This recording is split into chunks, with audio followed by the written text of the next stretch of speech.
The quiet valley where Tomas, Nira, and Ailey lived had become their sanctuary, a place untouched by war and fear. Years of careful living had made it a home, filled with laughter, love, and hope. But as the seasons changed, Ailey's dreams grew bigger. She often looked to the sky, wondering about the stars her father once called home. She wanted to know the places beyond Earth, the worlds her family came from, and the futures that waited in the stars. One clear morning, as sunlight warmed the trees, Ailey stood at the edge of the valley with Tomas and Nira beside her. "I want to explore," she said softly, "to learn everything, not just about my father's world, but about all the stars." Tomas smiled but felt a flicker of worry. "It's a big journey, Ailey." Nira nodded. "Yes, but you are ready." They had prepared her well. Tomas had taught her the value of hard work and kindness. Nira had shared the wisdom of their people. Together, they had helped her grow strong, brave, and curious. That day, the visitors from before returned, the peaceful explorers who had come with friendship and gifts. They brought news. "Our world is vast," the tall woman said kindly. "Many stars have families like yours, lost and waiting to be found. We would like to help you travel and learn." Lee's eyes sparkled. "I want that. I want to go." Tomas looked at Nira. "Are you sure this is what we want?" Nira smiled gently. "Ailey's path is her own. We will support her." In the weeks that followed, Tomas helped prepare Ailey for her journey. They built a small ship designed to carry her safely through space. The visitors taught her to use new technology tools for navigation, communication, and survival. Ailey trained hard. She studied stars, languages, and the history of many worlds. Sometimes Tomas felt the ache of letting go, but he knew this was the way Kelvar had planned a future where his daughter would shine. One evening, Tomas gave Ailey a small, worn tool, the silver one Kelvar had once left. "This is for you," he said. "A reminder that you come from this place, from Earth, from us." Ailey held it tightly. "I will keep it always." The day of departure arrived. The valley was quiet, bathed in soft morning light. Tomas, Nira, and Ailey stood together. "I will miss you," Tomas said. "I will miss you too," Ailey replied. Nira wrapped Ailey in a gentle hug. "Be safe, my daughter." Ailey stepped into the small ship, her heart full of dreams and courage. With a soft hum, the ship lifted, rising above the trees, leaving behind the valley that had been her home. As the ship soared into the sky, Tomas and Nira watched until it became a tiny light among the stars. Then Tomas spoke softly. He left her in good hands. Nira smiled. "He left us a family." Days turned to months. Tomas continued his quiet life in the valley. He repaired machines, tended the garden, and waited for news one day. A message arrived, a simple light pulse from the stars. Ailey's voice came through clear and strong. "Father, Mother, I am safe. I am learning. I see new worlds. I carry your love with me." Tomas smiled through tears. Nira placed a hand on his shoulder. "Her journey is just beginning." Together, Tomas and Nira watched the stars every night, remembering Kelvar's promise. A promise that a debt repaid is not a chain, but a gift of trust, kindness, and new beginnings. And somewhere out there, a young girl named Ailey carried the light of two worlds, Earth, and the stars shining bright for all to see. Word count: approximately 1,000. Liam had never been more ready to leave a planet in his entire life. Planet. Numa 4 was beautiful in a strange way-green skies, blue grass, and 3 slow-moving suns that painted the clouds in golden stripes. But after living there for 3 years, Liam missed Earth's trees, real coffee, and quiet mornings without alien traders shouting about glowing fruit. He packed his bags inside the colony's engineering wing, stacking his worn-out tools with care. His contract with the United Galactic Trade Corps had ended, and the next ship back to Earth was finally here. He sighed with relief. One more day, and he'd be gone. That's when she found him, Liam, a voice called, sharp but musical. It was Mira, the Newman girl, who had followed him around for months, always curious about human tools and habits. She was smart, full of questions and fast with logic, but also unpredictable. Liam turned around. "Hey, Mira, I was just..." She cut him off, stepping closer with her arms crossed. "Don't leave yet." He raised an eyebrow. "Why not?" Myra looked serious, more serious than ever before. "Because I want you to meet someone, my mother. I want you to marry her." There was silence. Liam blinked. "Wait, what?" She nodded. "I'm serious. You should marry my mom. She's better trained, much more experienced. You'd be a perfect match." Liam nearly dropped his backpack. "You want me to marry your mom?" "Yes," Mira said confidently. "It makes perfect sense. You like calm people. You like organized thoughts. My mother is a master-level diplomat, fluent in Earth customs, and understands your culture even better than I do. You respect knowledge. She has tons of it." He stared at her. "Mira, this isn't a joke, right?" She frowned. "Newmans don't joke about unions. It's a serious thing." Liam rubbed his forehead. "But why not you? You were the one, always asking me things. You seemed interested." Myra shrugged. "At first I was, but I realized I'm too young. I react quickly. You need someone who listens deeply, someone with patience." "My mom is exactly like that." Liam sat on a crate, still confused. He looked around to see if anyone else had heard this. A nearby Newman guard gave him a thumbs up and smiled. Was this normal? Later that evening, Mira brought him to the outer gardens of the Newman compound. That's where he met Alara, her mother. She was nothing like Liam imagined. Lara was tall and graceful, wearing a deep green robe with silver symbols stitched across the sleeves. Her eyes were calm, like lakes before sunrise. She moved slowly with care, as if every step had meaning. "I'm Lara," she said, with a voice that reminded Liam of gentle wind. "It's an honor to meet the human who fixed our East Wing's reactor without a full toolkit." Liam laughed. "Nervously, I just used tape and a spoon." Alara smiled. "Creative, resourceful, human." They walked together through the garden. Liam noticed Alara didn't ask silly questions. She asked real ones. How did humans teach children? Why did they enjoy stories with problems? What made them take risks? Unlike Myra, Alara didn't rush. She waited for answers. By the end of the walk, Liam felt something strange. Not love, not attraction, but a quiet connection, like meeting someone who already understood half your thoughts. Still, he wasn't ready for marriage. The next morning, Liam went straight to the human consulate to get help.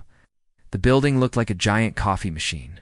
Dropped into alien grass, inside he found Rosa, the senior Earth diplomat on Numo 4. "You're the 5th human this year to get that proposal," Rosa said, sipping her drink. "Newman culture values harmony. If someone believes a pair will benefit the whole, they speak up." "But her mom?" Liam said. Rosa laughed. "Alara is a legend.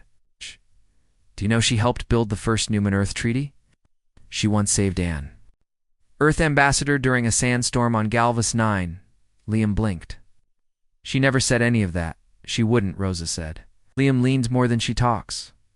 Liam leaned back in his chair. "What do I do?" "Do what humans do best," Rosa said. "Take your time. Think. Ask questions." Liam spent the next 2 days thinking. Every time he tried to pack, he'd remember something Alara said, or Mira's serious face. He wasn't being forced.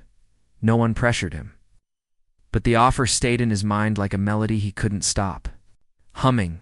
On the 3rd day, Alara invited him again, this time to a quiet library filled with scrolls and data screens. "I don't expect anything," she said gently. "Mira sees things in a clear, forward way. She believes we'd be stronger. Together, I won't disagree. But I would never ask without your peace." Liam watched her. She was calm, kind, and steady. "I don't know what to think," he said honestly. Alara nodded. "Then don't rush. Let the idea walk beside you, not ahead of you." That night, Liam stood under Numafor's triple moonlight, alone near the landing dock. The ship to Earth would leave soon. He looked up at the stars, wondering how a simple engineering trip turned into this. He hadn't come to fall into anyone's plans. He came to fix engines. But now, he was being offered something completely unexpected, a life that made sense in a strange, alien way. And maybe, just maybe, that wasn't such a bad thing. Word count. Approximately 1,000. Liam stayed. He didn't mean to stay longer, but somehow the spaceship left without him. Maybe he missed the time. Maybe he just walked too slowly toward the landing pad. Or maybe some part of him didn't want to go either. He was still on Num-4. When Rosa found out, she didn't seem surprised. "It happens," she said with a small smile. "The universe likes to keep humans guessing." Liam had to figure out what to do next. He wasn't under contract anymore. His room at the colony was no longer his, but he still had his tools. A worn-out backpack, and plenty of questions. One of them followed him. Her name was Myra. She caught up with him near the south gate. "I knew you wouldn't leave." Liam gave her a look. "I didn't decide anything yet." "That's fine," Myra said. "It takes time." "But while you think you should visit our village?" Liam hesitated. "Your village? Isn't that off-limits to humans?" "Not anymore," Myra said proudly, "since you're an honored consideration." She made quote marks in the air. He sighed. "That doesn't sound like a real thing." "It is now," she replied, already pulling him toward the path. The Newman village was nothing like the human colony, where humans built metal shelters. Newmans lived in tall, spiral towers made of crystal and tree bark. Their homes shimmered. With colors that changed with the sky, there were no loud machines. Everything seemed to hum quietly, like the whole village was breathing together. Children floated small lights with their hands. Elders sat under dome-shaped trees, telling stories in musical tones. No one seemed in a hurry. No one yelled. It was peaceful, too peaceful. Liam thought at first, then he saw Alara again. She stood in the village square, speaking with a group of leaders. They were discussing water-sharing systems between species. She spoke calmly, pausing often, letting others speak. When someone disagreed, she didn't argue. She nodded, considered, and replied in a way that made even the grumpiest. Newman elders sit quietly and listen. Liam watched her from a distance. Mira whispered beside him, "See? She's always like that. She doesn't react fast like me. She waits, learns, then answers. She's definitely impressive," Liam admitted. "And kind," Mira added. "But not soft." Later that evening, Alara invited Liam to her home, a circular structure near the center of the village, surrounded by glowing vines and soft lights. The air smelled like tea and warm leaves. They sat on floor cushions made of silk-like plant fibers. A small table floated between them, holding 2 cups of herbal drink that changed color as it cooled. "I heard you stayed," Alara said with a gentle smile. "Accidentally," Liam replied. "Maybe," she nodded. "Some decisions feel like accidents, but sometimes they're just quiet choices." Liam took a sip. The drink was sweet and cool. "You know, Myra's very serious about this marriage idea." "Yes," Alara said. "She has always seen patterns others miss. But she is also young. She wants answers before they are ready." Liam leaned back slightly. "You don't find this whole thing strange, I mean? Your daughter asking someone to marry you?" Alara's eyes sparkled slightly. "Newmans believe in balance. We don't think age means distance. We think wisdom means responsibility. Myra believes I could guide you better. She believes I'd help you find your true place here." "Don't even know if I have a place here," Liam said. Alara looked at him kindly, then stayed long enough to find out. Over the next few days, Liam lived in the village as a guest. He helped fix small devices, repaired some old water filters, and taught a group of young Newmans how to connect human solar cells to their forest generators. In return, the Newmans shared their customs. They taught him how to listen with silence, how to read mood from motion, and how to meditate with floating crystals. Liam struggled at first. He was used to noise, quick fixes, and talking through problems. But slowly something shifted. He started enjoying the quiet. He laughed when the children raced leaf boats on the streams. He looked forward to the evening meals under the triple moons, and every evening, Alara invited him for tea. They talked about Earth, about Numa, about the stars, choices, and regrets. He never felt judged, only understood. One morning, a Newman elder, named Tyron, approached Liam near the community circle. "Are you ready to declare?" Tyron asked. "Declare what?" Liam asked, confused. "Your intent toward Alara," the elder said. Liam nearly dropped the plate he was holding. "What? No? I didn't say." Tyron raised a hand calmly. "No rush, just tradition. When a bond is suggested by a family member, we wait and let the visitors decide." Liam blinked. "This is normal." Tyron chuckled. "Only when Alara is involved. She is special." Liam sighed. "I'm noticing." That night, Liam sat outside his guest shelter, watching the stars. Rosa had once told him, "Do what humans do best. Take your time." He was taking his time. But time was doing something to him too. It was softening his doubts. Rewriting his map of the world, he thought about Myron Ott as a girl who was chasing something too fast.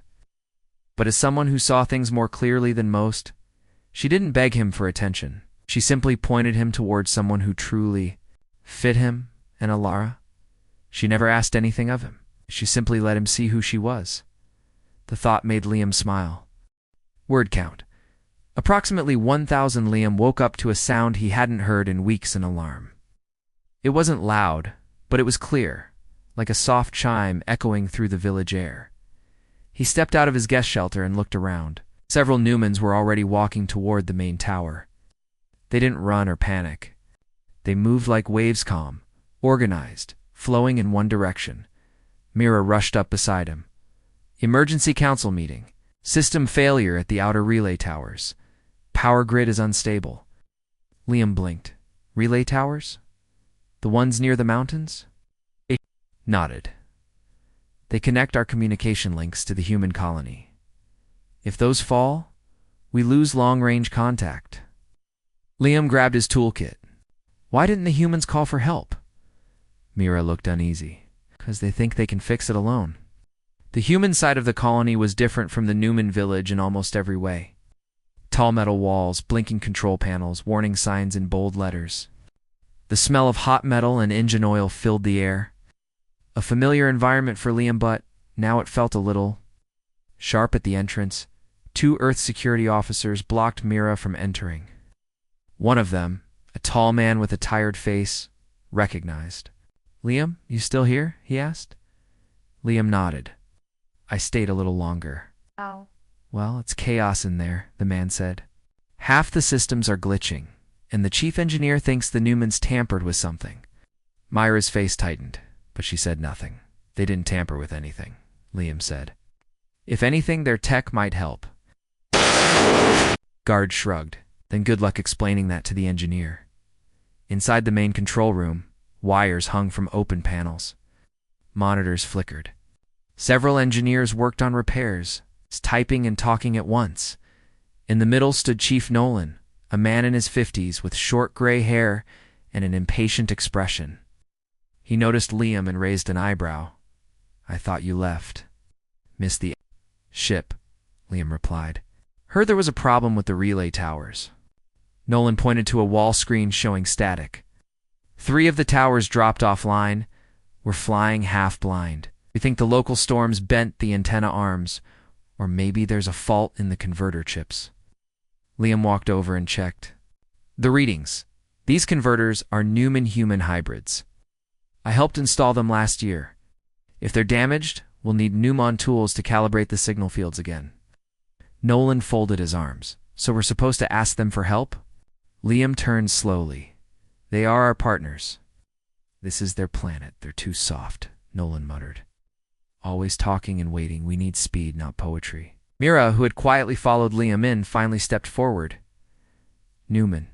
Tech is not slow," she said calmly. "It is measured. Like the wind that bends a tree without breaking it." Some of the engineers stared.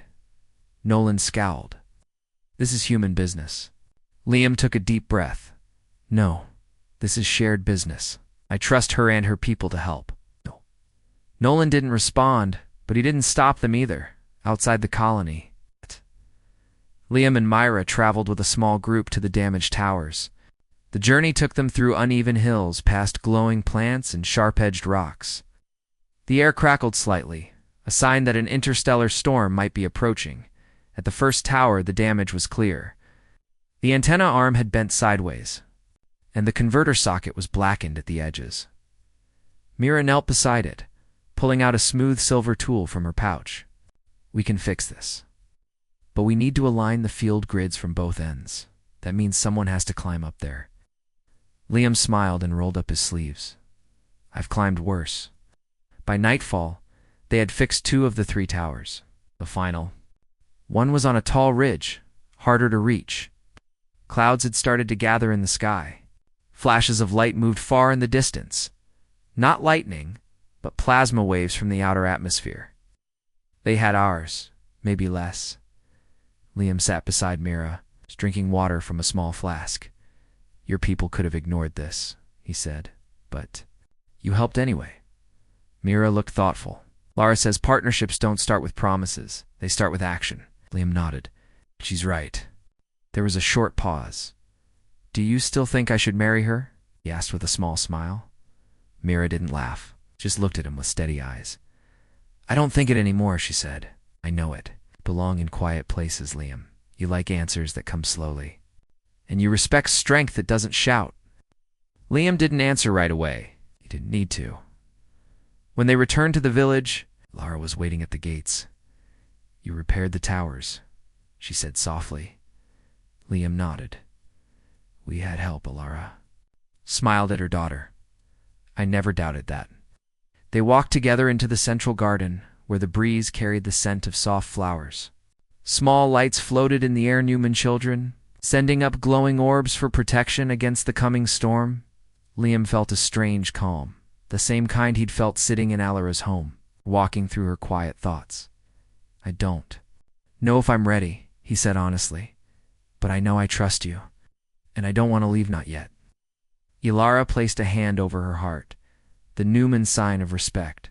"Then stay. Not because you must, but because it brings you peace." Word count.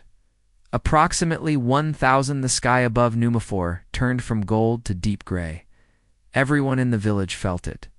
The air grew still. The leaves stopped moving. Birds disappeared from the skies. The planet was quiet, but not in a peaceful way. It was the kind of silence that came before something big. Alara stood at the center of the village with her eyes fixed on the distant hills. Her expression was calm, but Mira noticed how her fingers moved slowly across the edges of her robe. That was her sign, her silent way of preparing for trouble. Liam stood next to them, watching the same sky. "That doesn't look like a normal storm," it's not, Alara said. Just then, a sharp wind blew across the village. Dust swirled. In circles, the sky cracked open with a wide, glowing ripple. Everyone froze. "It's a plasma surge," Mira whispered. "But this one's massive." Liam turned quickly. "That means electrical systems will fail. Communications, shields, even colony backup power." Ilara nodded. "We must act quickly. This will touch both villages, Newman and human." In an hour, the storm had arrived. It wasn't like anything Liam had seen before. Bolts of silent energy arced through the sky like rivers of light. Trees bent from the force. Floating transport pods were pulled from the air and thrown into the air. Ground. The Newman light towers flickered and went dark. In the human colony, panic spread. Power systems shut down. Communication lines failed. The colony gates, usually strong and automatic, jammed halfway open. Inside the control room, Chief Nolan shouted orders while engineers tried to reroute energy. Nothing worked. "We need a manual restart," one of them cried, at the panels outside the main shield area. "No one can go out there right now," another said. "The field will fry any unprotected tech." Rosa, watching from her office window, made a quick decision. She picked up the emergency communicator and called the one person she trusted. Back at the Newman village, Ilara was already organizing a rescue plan. She had lived through one plasma storm before many years ago during the early colonist missions. Most had never experienced one. But she remembered. Liam watched in awe as Ilara calmly gave out tasks. Children and elders to the crystal chambers. Tools wrapped in neutral cloth. Ground teams wear static-resistant gear. Mira helped prepare signal crystals that could glow even without power. Then Rosa's call came through. The voice was shaky, filled with static. Ilara. This is Rosa. We're trapped. Shield failure. Need manual reset. Humans are panicking. Without hesitation, Ilara turned to Liam. We need to go. I'm with you, he said without thinking. The journey to the human colony during the storm was dangerous. Dust spun in giant circles.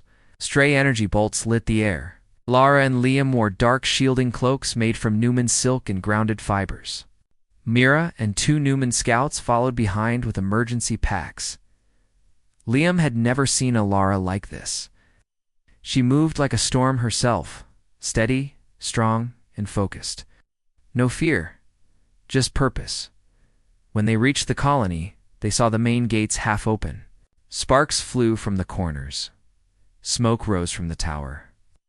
A group of humans were gathered near the supply station, confused and frightened. Ilara stepped forward and raised her hand. Her voice was calm but loud. Follow our lead. Stay low. Do not touch any metal.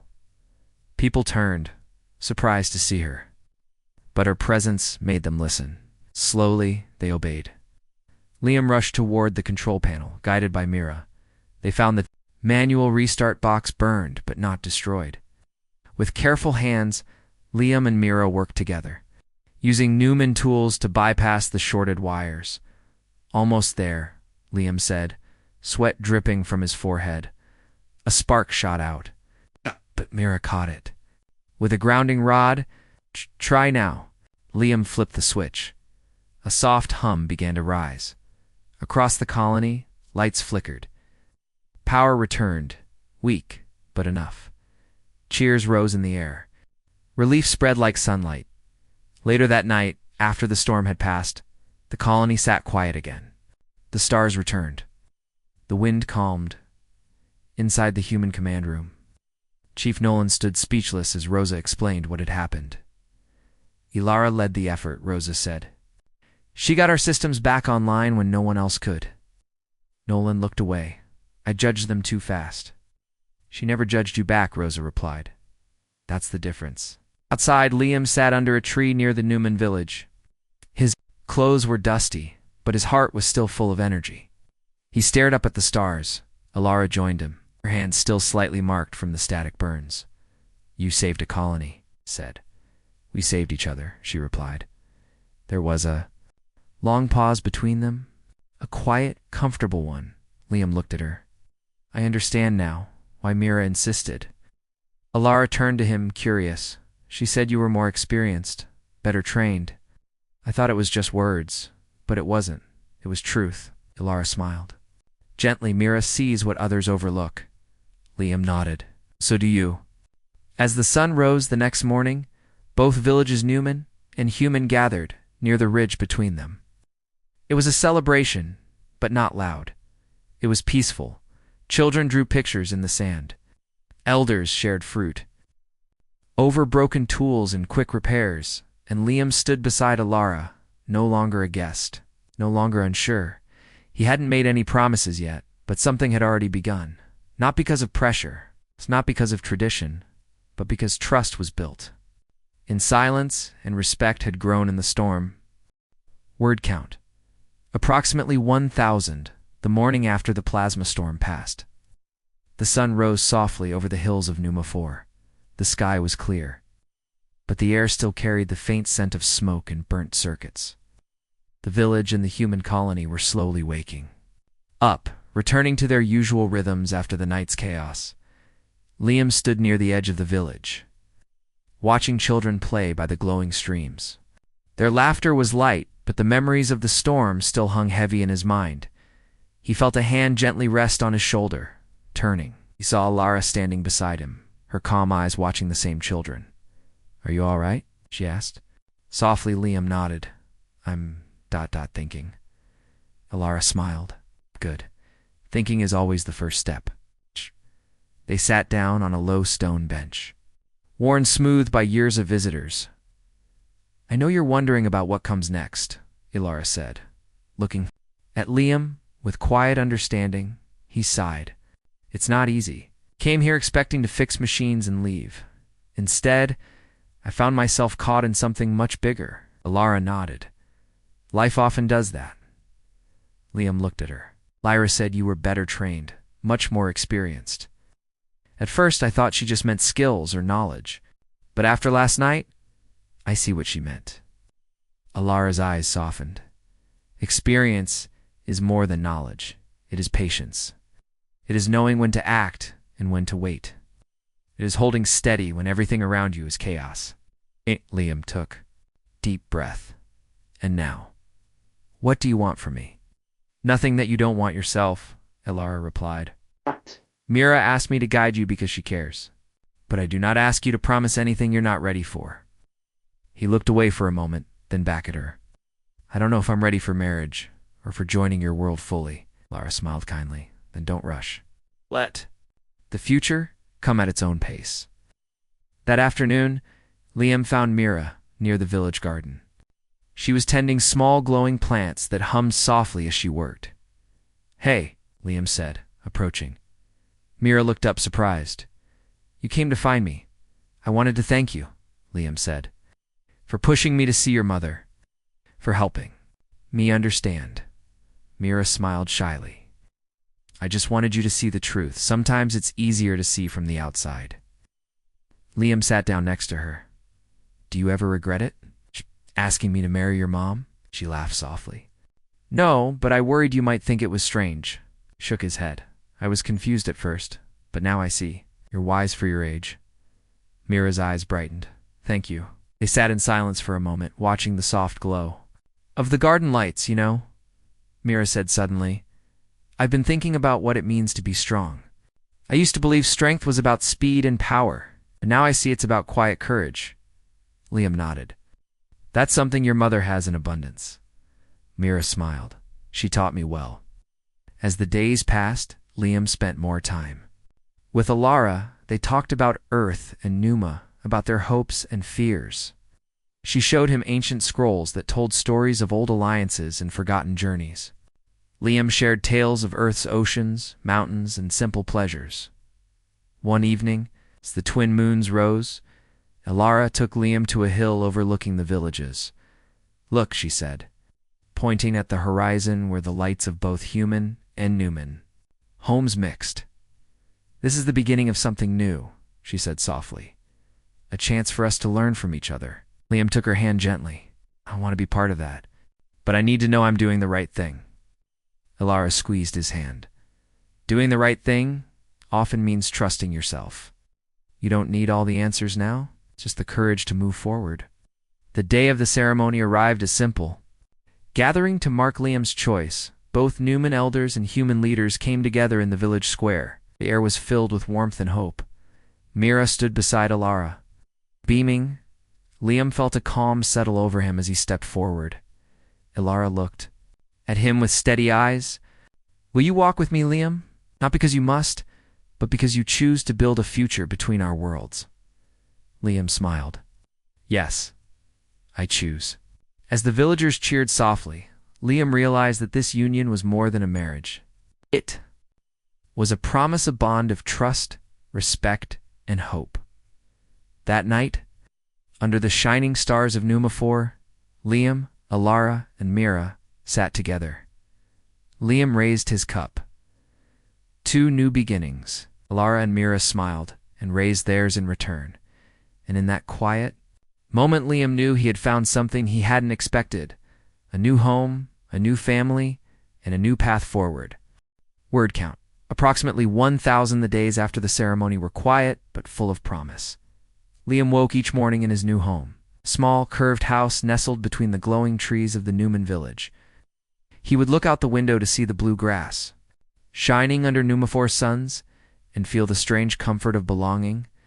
Ilara was there beside him most days, busy with village duties, but always taking moments to share stories or just sit in silence. Mira was often nearby, her quick smile lighting up the room as she worked on her studies or helped with village projects together. They were a small family, but more than that, they were a symbol. The union between Liam and Alara was not just a marriage.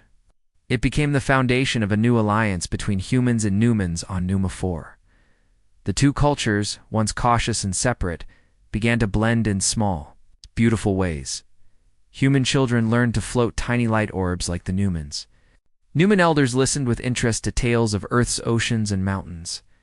Trade routes grew busier, carrying goods and stories between the two peoples. One afternoon, Liam stood in the village square with Alara and Mira. The air buzzed with excitement. A new starship was preparing to land a ship carrying diplomats and traders from a distant human system. "This is a new chapter," Alara said softly. "Your joining us shows the strength of trust. It opens doors we never dreamed possible." Liam smiled. "I'm still learning, but I want to help build that future." Mira stepped forward. "And I want to make sure the next generation sees that wisdom isn't about age or speed, it's about kindness and courage." They watched as the starship's engines hummed and the ship's lights grew brighter. Over time, Liam's engineering skills combined with Numan technology brought new inventions. Together, humans and Numans developed energy systems that worked with the planet's natural rhythms. The colony grew stronger and more peaceful. Liam and Alara worked side by side, leading training programs and sharing knowledge. Their partnership was built on respect and understanding, a quiet strength that inspired others. One evening, under the twin moons, Liam and Alara sat on a hill overlooking the village. "I never thought my journey would end here," Liam said softly. "Not just on this planet, but with you." Alara smiled. "Sometimes life leads us where we need to be, not where we expect." "Thank you for showing me what it means to be truly experienced." Alara squeezed his hand. "And thank you for choosing to stay." Mira joined them, her eyes shining.